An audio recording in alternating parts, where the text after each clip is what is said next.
नमस्कार। आज हामी कक्षा 8 को अंग्रेजी किताबको युनिट 4 को रिडिङ 2 मा रहेको अ डायरी इन्ट्री भन्ने पाठ पढ्दैछौँ।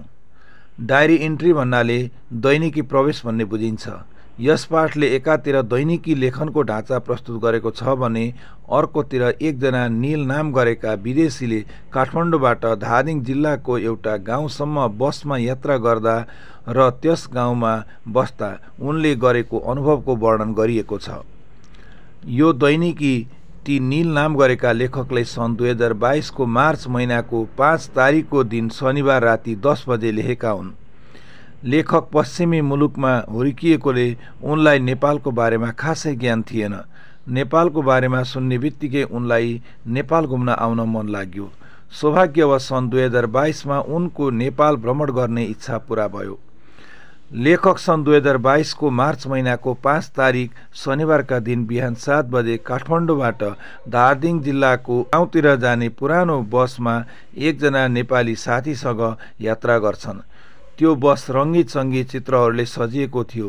ठाउँ ठाउँमा अग्लो होचो र घुमाउरो सडक भएकोले नील धेरैपल्ट सिटबाट तल झरे। आधा बाटो यात्रा गरेपछि एउटा बस बिसौनीमा बस रोकियो।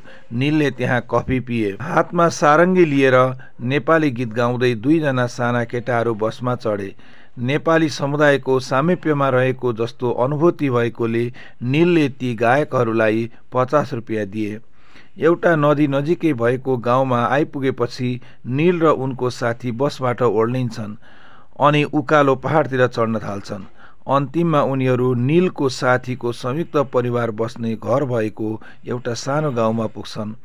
नीलले त्यस गाउँका मानिसहरू अत्यन्तै मिलनसार भएको महसुस गर्छन्। उनले परम्परागत नेपाली भान्साकोठामा स्वादिष्ट खाना भात र तरकारी खाए। उनलाई दुर्गम गाउँका सुन्दर मानिसहरू भेट्दा खुसी लाग्यो। उनले सबै गाउँलेहरूसँग परिचय गरे। नीलले एउटा केटासँग भकुण्डो खेले।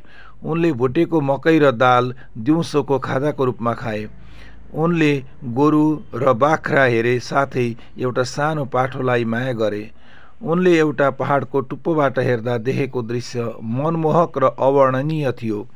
हुन त उनलाई त्यस ठाउँमा अझै धेरै समय बस्ने मन थियो।